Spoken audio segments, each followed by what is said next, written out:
নমস্কার, আপনারা দেখতে থাকুন যে প্রেজেন্ট ইনডিফিনিট টেন্স অনুযায়ী যে ভয়েস চেঞ্জ কীভাবে হয় এটা আমরা আগে দেখব।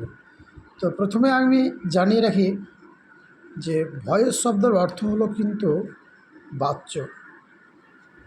ভয়েস শব্দের অর্থ বাচ্য। ভয়েসকে দুই ভাগে ভাগ করা হয়। একটির নাম হলো অ্যাক্টিভ ভয়েস আর অপরটির নাম হলো প্যাসিভ ভয়েস। এখানে কিন্তু আমরা জানব যে অ্যাক্টিভ মানে হলো কর্তৃবাচ্য এবং প্যাসিভ ভয়েস মানে হলো কর্মবাচ্য।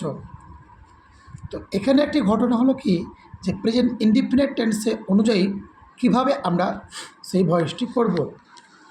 তো তার প্রথমে আমরা একটু জেনে নেব যে ভয়েসের প্রথম ফর্মুলাটি কী। যেমন এখানে আমরা দেখব যে আই থাকলে মি হয়, কিন্তু লক্ষ্য রাখতে হবে আই থেকে যেমন মি হয়, মি থেকেও তদ্রূপ কিন্তু আই হয়।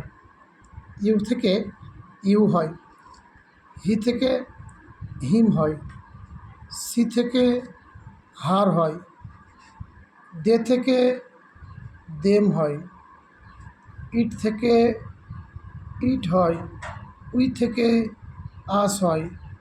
কিন্তু হু থেকে প্রথমে ইন্টারোগেটিভ সেন্টেন্সে বাই হোম দিয়ে শুরু হয়।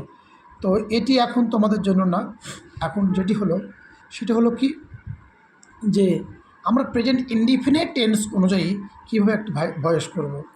তো আমি প্রথম প্রশ্ন দেওয়ার আগে আরও একটা জিনিস বোঝাবো যে V1, V2, V3 অর্থাৎ প্রেজেন্ট ফর্ম, পাস্ট ফর্ম আর পাস্ট পার্টিসিপেল ফর্ম। আপাতত যখন বুঝতে পেরেছ তখন একটা আমি ভার্ব দিচ্ছি, ডু, ডিড, ডান। খুব মনোযোগ দাও এই জায়গাটায়, কেননা ডু, ডিড, ডান এই যে একটি জায়গা, ডু, ডিড, ডান। তো স্যার আমরা কীভাবে বুঝবো? দেখো, আয়ের পরে প্রেজেন্ট ইনডিফিনিট টেন্স যদি হয় তাহলে আয়ের পরে অ্যাম হবে, আর ইউ, দে, উই এই ক্ষেত্রে কিন্তু আর হয় প্রেজেন্ট ইনডিফিনিট টেন্স অনুযায়ী, ঠিক আছে। আর বাকি ক্ষেত্রে কিন্তু ইজ হয়। এত পর্যন্ত ক্লিয়ার? তাহলে আমি কি বললাম, আয়ের পরে অ্যাম, ইউ, দে, উই থাকলে আর বাকি ক্ষেত্রে ইজ, ঠিক আছে।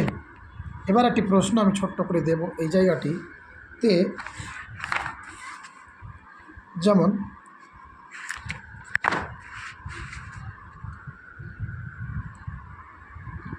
আই, এখানে যেহেতু ডু দিয়েছি আমি তাই ডু দিয়ে দিচ্ছি। হ্যাঁ, আই ডু দ্য ওয়ার্ক। এটি যদি আমি ভয়েস চেঞ্জ করতে দিই তাহলে আমরা জেনে নেব যে এটি হলো অবজেক্ট অংশ, এটি হলো ভার্ব অংশ, আর এটি হলো সাবজেক্ট অংশ। বুঝতে পারলাম? তাহলে প্রথম কার্যটা হবে কি যে এই অবজেক্টটাকে সাবজেক্টে রূপান্তরিত করব, দ্য ওয়ার্ক। তাহলে আমি বলেছিলাম যে যদি প্রেজেন্ট ফর্ম থাকে, দেখো প্রেজেন্ট ফর্ম মানে V1-এ আছে, এই দেখো V1-এ আছে, তাহলে কিন্তু কী হবে, ইউ, দে, উই থাকলে আর বাকি ক্ষেত্রে ইজ, আয়ের পরে অ্যাম। তাহলে এখানে আই নেই, আবার উই, ইউ, দেও নেই, তাহলে কী হবে, ইজ, ঠিক আছে। আর ভার্ব যেই ফর্মেই থাকুক না কেন তার 3 নম্বর ফর্ম বসবে, মানে পাস্ট পার্টিসিপেল ফর্ম বসবে।